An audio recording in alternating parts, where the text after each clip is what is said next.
Gold, trusted gold buyers. మీరు తాకట్టు పెట్టిన బంగారాన్ని విడిపించి ఈ రోజు ఉన్న మార్కెట్ ధరకు కొనబడను.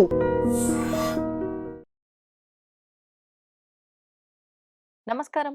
Welcome to I dream. ధర్మ మార్గం విత్ విజిత కార్యక్రమానికి స్వాగతం.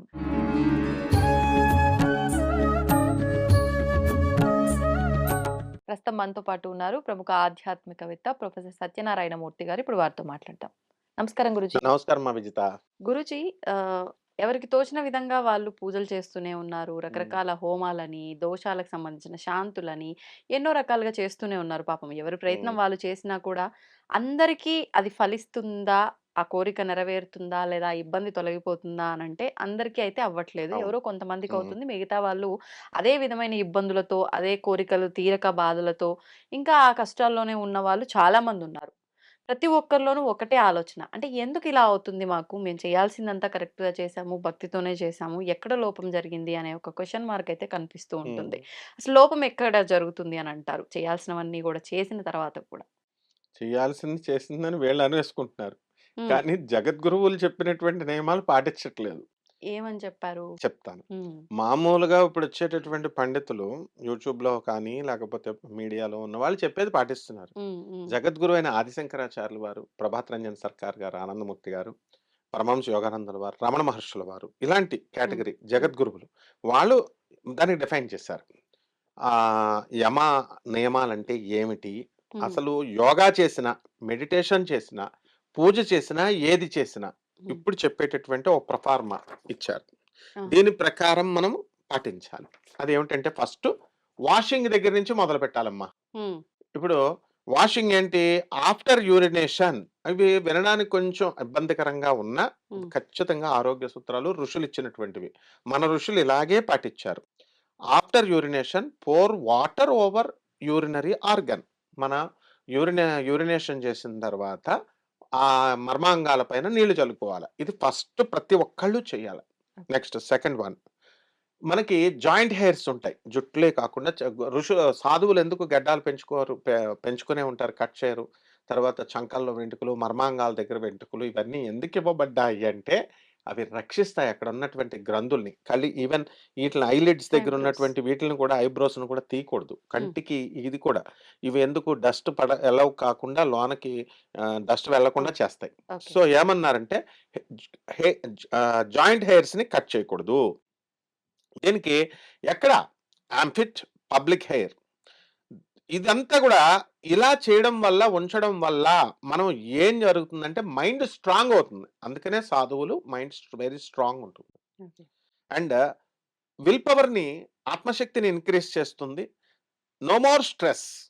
ఇవి ఏమిటి సైంటిఫిక్‌గా ఏం చేస్తాయో తెలుసా? ఇలా హ్మ్. చేయడం వల్ల మనకి లింఫాటిక్ గ్లాండ్స్ అని ఉంటాయి. హ్మ్. గ్రంథులు. ఆ లింఫాటిక్ గ్రంథుల్ని రక్షిస్తాయి ఇవి. నెక్స్ట్ ఫస్ట్ ఏం చేయాలి? Wash legs. కాళ్ళని కడుక్కోవాలి. ఎక్కడి వరకు కాళ్ళని కడుక్కోవాలా? అంటే నీ జాయింట్స్ కేవలము మనకి మోకాళ్ళ జాయింట్ల వరకు కడుక్కోవాలా? Wash hands till elbow joint. ఇక్కడ వరకు కడుక్కోవాలి చేతులు. చిన్నపిల్లలు పాపం వాళ్ళు చెప్పకపోతే వీడియోలో చిన్నపిల్లలకి తెలియదు. తల్లిదండ్రులు కూడా తెలుసుకోవాలి. ఇక్కడి వరకే కడిగేసుకొని వెళ్ళిపోతారు వాళ్ళు. ఇక్కడ వరకు కడుక్కోవాలా. వైరస్ ఇన్ఫెక్షన్స్ రావు. Fill mouth with water. నీళ్లు నోట్లోకేసుకొని దెన్ కుక్కిలించి then fresh water into open eyes. కళ్ళల్లో కూడా నీళ్లు చిమ్ముకోవాలి. ఎన్ని సార్లు? 12-14 సార్లు. మరి ఎందుకు ఫలిస్తాయమ్మా పూజలు ఇవన్నీ చేయండి. తర్వాత స్పిట్ అవుట్ వాటర్. లోపల ఉన్నటువంటి వాటర్‌ని బయటకు వదిలేసి వాటర్ త్రూ నోస్ 4 టైమ్స్ తీసుకోవాలి. నోస్‌లో కూడా 4 టైమ్స్. నోస్‌ను కూడా క్లీన్ చేసుకోవాలా. క్లీన్ టంగ్‌ని క్లీన్ చేసుకోవాలా. మౌత్, నోరుని, ఇయర్స్ అండ్ ఫేస్. దీనివల్ల రోగాలు రావు. యోగా మెడిటేషన్ అందువల్లనే సాధువులు ఆనంద్ మార్గ్ సాధువులు పరమహంస యోగానందలో యోగదా సత్సంగ్ వైఎస్ఎస్ యోగదా సత్సంగ్ ఈ సాధువులంతా మోస్ట్ ఎనర్జెటిక్ గా సెల్ఫ్ కాన్ఫిడెంట్ గా ఉంటారు. ఇక ఫుల్ బాత్. ఫుల్ బాత్ కి డెఫినేషన్ చెప్తున్నాం. అసలు స్నానం చేసేస్తాం కానీ ఫస్ట్ వాటర్ ఎక్కడ పోయాలో తెలియదు. బొడ్డు దగ్గర పొయ్యాలి. ఫస్ట్ నావెల్ దగ్గర పొయ్యాలి. ఎందువలనంటే శరీరములో వేడిగా ఉండే పార్ట్ ఇది. ఇక్కడ డైజెషన్ అగ్ని ఉంటుంది మణిపూరక చక్రం. అందువలన ఇక్కడ ఫస్ట్ నీళ్లు వేసిన తర్వాత దానికి ఒక ఈ మిగతా బాడీ అంతా కూడా యూనిఫార్మ్‌గా మనకి ఆ వాటర్ అనేది సరిపోతుందనమాట. ఒక చిమ్నీ మండేటటువంటి చిమ్నీ పూర్వకాలంలో మనం దానిపైన ఒక్క నీటి చుక్క పడగానే అది క్రాక్ వచ్చేసి పగిలిపోయేది. అవును. ఎందువలన హీట్. చిమ్నీ టెంపరేచర్ వేరు, బయట వాటర్ టెంపరేచర్ వేరు. ఆ ఒక్క పాయింట్ దగ్గర ఆ చిమ్నీ దగ్గర వాటర్ పడిన దగ్గర టెంపరేచర్ తక్కువ ఉండడం, మిగతాదంతా ఎక్కువ ఉండడం వల్ల క్రాక్ వస్తుంది. అలా మనము ఫస్ట్ బొడ్డు దగ్గర పోసుకున్న తర్వాత మిగతా పార్ట్స్ దగ్గర వేయకపోతే కనుక డైరెక్ట్ వేరే చోట వేస్తే మన బాడీ తొందరగా డిస్ట్రక్ట్ అవ్వడానికి ఒక ఛాన్సెస్ ఉంటాయి. సో నావెల్ దగ్గర బొడ్డు దగ్గర పోసిన తర్వాత ఫ్రంట్ ఆఫ్ లెగ్స్, తర్వాత బ్యాక్ ఆఫ్ లెగ్స్, కాళ్ళ వెనకాల, ముందర, తర్వాత back of head falling along, తర్వాత ఇక్కడ జుట్టు దగ్గర కూడా back of head falling along ఇలా కడుక్కోవాలి మెడ వరకు. కడుక్కున్న తర్వాత బాడీ అంతటి మీద పోసుకోవాలి. ఇక ఫుడ్ కూడా మ్యాక్సిమం వెజిటేరియన్ ఫుడ్ తీసుకోవాలి. నాన్ వెజిటేరియన్ ఫుడ్ తక్కువగా తీసుకోవాలి. డ్రగ్స్, స్మోకింగ్, ఆల్కహాల్ తక్కువగా తీసుకోవాలి. క్లియర్గా అలవాటు ఉన్నవాళ్ళు, లేని వాళ్ళు మానేస్తే ఆరోగ్యానికి మంచిది. ఓకే. నెక్స్ట్ ఏంటంటే యూనివర్సలిజం, వసుదేవ కుటుంబం అన్న ఫీలింగ్ రావాలి ఫస్ట్. అందరూ కూడా ఆల్ ఫ్యామిలీ అంతా కూడా ఒకటే అనేటటువంటి భావనతో ఉండాలా. అండ్ బాబా బం బం బాబా శివుడు లేదా కృష్ణుడు మీరు ఏదైతే అనండి, సుప్రీం కాన్షియస్నెస్ అంతా కూడా సుప్రీం ఫాదర్ మన అందరికీ అనేటటువంటి భావన చేయాలి. మనం జీవరాశులందరూ కూడా మన ఆయన పిల్లలు అనే భావనతో వెళ్ళాలి. నో కంట్రీ నో రిలీజియన్, వాడు వేరే దేశము వేరే రిలీజియను మతము అన్న ఫీలింగ్స్ ఉండకూడదు. And do not believe in ghosts and spirits, దెయ్యాల మీద స్పిరిట్స్ మీద నెగిటివిటీ మీద దృష్టి పెట్టకూడదు, నమ్మకూడదు. ఇక ఫైనల్గా యమ నియమాలు పాయింట్కి వచ్చేస్తాం. ఇప్పుడు యమ నియమాలు పాటిస్తాం అంటాం కానీ యమాలంటే ఏంటో తెలియదు, నియమాలంటే ఏంటో తెలియదు మన వాళ్ళకి. 10 మోరల్ ప్రిన్సిపల్స్, యమ నియమాలు అంటే మోరల్ ప్రిన్సిపల్స్ అనమాట. యమాలు స్ట్రిక్ట్గా 5 ఉన్నాయి. మొదటిది అహింస, ఇది ఎవరిని హాని చేయకూడదు. రెండవది సత్యం, బెనివాలెంట్ ట్రూత్, నిజం చెప్పడం. మూడేది ఆస్తేయము, నాన్ స్టీలింగ్, ఇతరుల యొక్క వస్తువులు మనం దొంగిలించకూడదు. నాలుగవది బ్రహ్మచర్యము. బ్రహ్మచర్యం అంటే ఆల్ మెటీరియల్ ఆబ్జెక్ట్స్ అన్నీ ఏవైతే ఉన్నాయో దే ఆర్ ఎక్స్ప్రెషన్ ఆఫ్ బ్రహ్మదేవుడు సంకల్పించినవి అన్నీ కూడా ఇవన్నీ వస్తున్నాయి. సో బ్రహ్మ అంటే పరమశివుడు అంటే ఏంటంటే కాన్షియస్నెస్ అంటే చైతన్యము plus energy, like 2 sides of a paper or కాయిన్కి 2 వైపులు ఉంటాయి కదా, అలాగా ఇది కాన్షియస్నెస్ ఒకటి ప్లస్ ఎనర్జీ అని 2 కాయిన్స్ ఉన్నాయి. ఇది బ్రహ్మచర్యం అంటే. అంతేగాని బ్రహ్మచర్యం అంటే భార్య పక్కలో పడుకోకూడదు అట్లా కాదు. నెక్స్ట్ బ్రహ్మచర్యంతో బ్రాహ్మణానం, అక్కడే బ్రహ్మ గురించి ఆలోచిస్తూ ఉంటాడు కాబట్టి నిరంతరము దేవుడి గురించి ఆలోచిస్తాం కాబట్టి సుప్రీం కాన్షియస్నెస్ గురించి దాన్ని బ్రహ్మచర్యం అన్నారు. ఇక అపరిగ్రహము అనేటటువంటిది ఉంది, సింపుల్ లైఫ్, నో లగ్జరీస్. ఈ 5 నియమాలు పాటించాలి. ఇప్పుడు ఈ యమాల 5, ఇప్పుడు నియమాలు చెప్తున్నాం 5. శౌచము అంటాము అంటే ప్యూరిటీ, క్లీన్లీనెస్. అందుకే చూడండి, cleanliness is next to godliness అని చిన్నప్పటి నుంచి మనం చదువుతున్నాం. శుద్ధ ఉండాలి, పరిశుద్ధమైన మనస్సు ఉండాలి. నెక్స్ట్ తపహ, రెండవది. తపహ అంటే సర్వీసెస్, ఇతరులకి చేసే మనం సర్వీసెస్, మనము దేవుడికి మనం సర్వీస్ చేస్తున్నాము అనే భావనతో ఉండాలి. మొక్కలకి, యానిమల్స్కి, హ్యూమన్స్కి, మనుషులకి సేవ చేస్తున్నాం అనే భావన ఉండాలి. మూడవది వచ్చేసరికి స్వాధ్యాయం. స్వాధ్యాయం అంటే ఏంటంటే స్పిరిచువల్ కంపెనీ, సత్సంగం అంటాం కదా, అందరితో దేవుడు నమ్మే వాళ్ళకి ఆస్తికులతో మనం కలవడము, గ్రూప్ మెడిటేషన్స్ వన్స్ ఒక వీక్లో చేయడము, రీడింగ్ స్పిరిచువల్ బుక్స్ చదవడము, ఒక యోగి ఆత్మకథ ఇలాంటి పుస్తకాలు చదవడం, భగవద్గీత, ఇవన్నీ. నెక్స్ట్ 4వది వచ్చేసరికి సంతోషము. ఈ సంతోషం వచ్చేసరికి సాటిస్ఫాక్షన్ అనమాట. అంటే సంతృప్తి ఉండాలి, కంటెంట్మెంట్ ఉండాలి, అంతేగాని దురాశ ఉంటే దెబ్బతింటాం. ఇక 5వది వచ్చేసరికి ఈశ్వర ప్రాణిధానం. అంటే అహం బ్రహ్మాస్మి, జగద్గురు అయినటువంటి ఆదిశంకరాచార్యులు వారు చెప్పినట్టుగా మనమే పరబ్రహ్మ అని అనుకోవాలా. Think your self as Baba, మనమే దేవుడు, మనమే బం బాబా, మనమే శివుడు అని అనుకోవాలి.